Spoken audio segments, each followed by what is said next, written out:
आचार्य श्री नमोस्तु शेखर जैन उदयपुर से शंका कर रहे हैं कि समाधि में चित्तवृत्ति का भान होता है या नहीं होता है। समाधि में जो विराजमान है साधु, उनके लिए कैसा अनुभव होता है, कृपया आप शंका का समाधान करें। नमोस्तु महाराज जी। समाधि एक शांत स्वभाव स्थिति है जहाँ पर हमें तन, मन और जीवन संबंधी कोई समस्या का भान नहीं होता।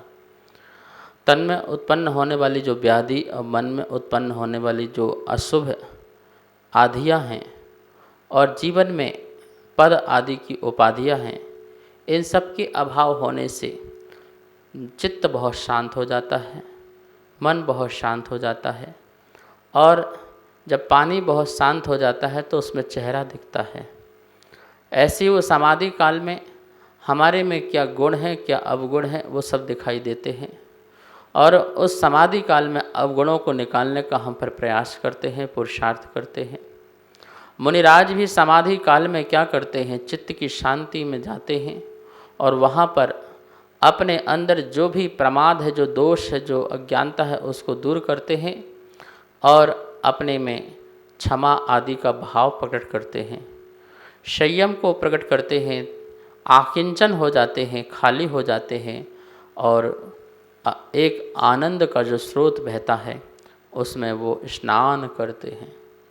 समाधि सचमुच में कहें आपसे आत्मा की शुद्ध अनुभूति है। यदि हर व्यक्ति समाधि में जाए तो उसे इतना आनंद की प्राप्ति हो, लेकिन एक व्यवस्था है।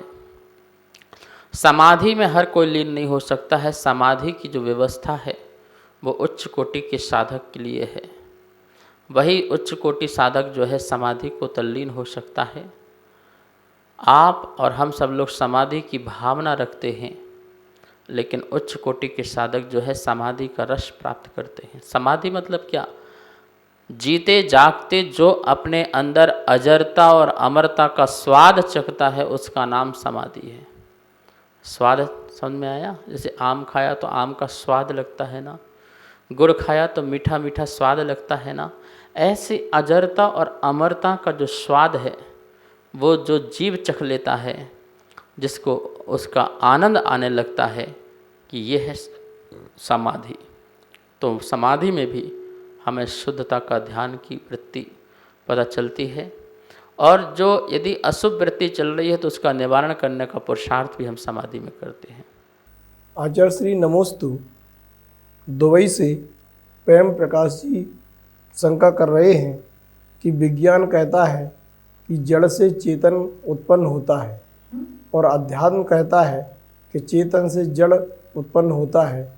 तो क्या ये जड़ और चेतन कैसा संयुक्त पर्याय है या अनादिकाल से अलग अलग है या संयुक्त है? इसके बारे में कृपया समाधान करें। नमोस्तु आचार्य। जड़ और चेतन, जैन धर्म के अनुसार जड़ और चेतन दोनों ही भिन्न भिन्न एक पदार्थ हैं, एक वस्तु है, एक द्रव्य है।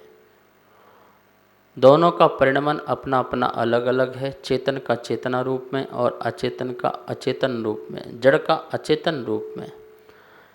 चेतना से जड़ पैदा नहीं होता है और जड़ से ना ही कोई चेतना पैदा होती है। हाँ, ये तो बता सकते हैं कि जड़ जो है वो चेतना में किसी भी प्रकार की हलचल हो, किसी प्रकार का परिवर्तन हो तो उसमें निमित्त बन सकता है।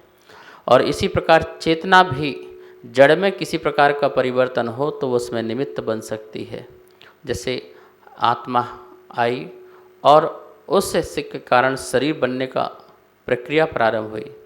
आत्मा के निमित्त से कर्म जो है हमारे आत्मा में बैठते हैं और वो कारण वर्गणाएँ जो है कर्म रूप में परिणत हो जाती हैं। किसके निमित्त से? आत्मा के निमित्त से। और इसी प्रकार से द्रव्य कर्म के उदय से या कोई भी बाह्य नोह कर्म आदि के उदय निमित्त मिलने से आत्मा भी रागी और देशी मोही हो जाती है। तो ये एक दूसरे के निमित्त नैमित्तिक संबंध बन जाते हैं। आत्मा कभी निमित्त होती है तो कर्म नैमित्तिक हो जाता है, या कर्म निमित्त होता है तो आत्मा नैमित्तिक हो जाती है। ये एक दूसरे के परिवर्तन में निमित्त नैमित्तिक संबंध बना लेते हैं, लेकिन जड़ से कभी आत्मा पैदा हो ऐसा हो नहीं सकता, और चेतना से कभी जड़ पैदा हो ये कभी हो नहीं सकता है। यह सिद्धांत है और ये अटल सिद्धांत है। आचार्य श्री नमोस्तु ऋषभ जैन झारखंड से शंका कर रहे हैं कि सदाचार और सत्कर्म में क्या अंतर है। क्या सदाचार सभी श्रावकों को पालन अनिवार्य है या नहीं है? कृपया शंका का समाधान करें। नमोस्तु आचार्य श्री। सदाचरण और सदकर्म वैसे देखा जाए तो एक ही है, लेकिन फिर भी इनमें हम थोड़ा सा अंतर डाल सकते हैं। सदाचरण या सदाचार सम्यक रूप से जो आचार है, आचरण है, प्रवृत्ति है, चारित्र है, जिससे हमारा जीवन जो है स्वच्छ और स्वस्थ बनता है, जिससे हमारी आत्मा परमात्मा की ओर जाती है। यूँ कह सकते हैं सदाचार मतलब अपने को बदलना, अपने जीवन को बदलना, अच्छे मार्ग में लगाना, अच्छा जीवन बनाना, और जिससे हमारी आत्मा भगवत्ता को प्राप्त हो सके ऐसे आचरण का पालन करना, ये सदाचार है।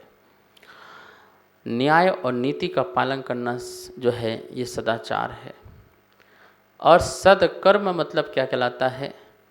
ऐसी प्रवृत्ति, सम्यक प्रवृत्ति जिससे औरों का भी उपकार हो सके, औरों का भी जीवन अच्छे से बन सके, ऐसा सदकर्म करना। जैसे परोपकार जैसे कार्य करना, दया के कार्य करना, करुणा जैसे कार्य करना, और हेल्प करना, गरीबों को भोजन देना, निर्धन को धन देना, और भी इस प्रकार से जो भी परोपकार के कार्य हो सके सदकर्म है ये।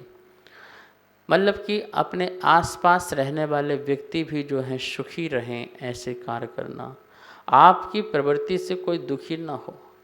यदि आप सदाचार का पालन कर रहे हैं लेकिन फिर भी आपके कारण जो है घर वाले दुखी हैं, तो फिर क्या सत्कर्म है वो?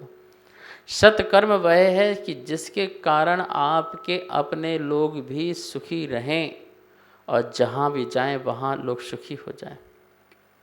तो दूसरों की उपकार का सोचना, दूसरे के जीवन अच्छा बने इसके बारे में सोचना, ये सत्कर्म है।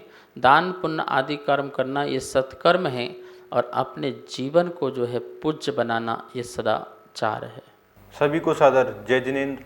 पूज्य गुरुदेव के मुखारविंद से आप सभी की शंकाओं का नित्य समाधान आगम के अनुसार किया जा रहा है, और ये इसका प्रसारण आदिनाथ टीवी चैनल के माध्यम से हो रहा है। अगर आपके मन में किसी भी प्रकार की कोई भी शंका है तो आप हमें नीचे दिए गए नंबर पर बेझिझक भेज सकते हैं, और आपकी शंका का समाधान पूज्य गुरुदेव के मुखारविंद से आदिनाथ टीवी चैनल के माध्यम से किया जाएगा। तो आप हमें अपनी शंकाएं भेजें और पूज्य गुरुदेव के मुखारविंद से अपना समाधान पाएं और अपनी शंका का समाधान करें। जय जिनेंद्र। इस कार्यक्रम के पुण्यार्चक थे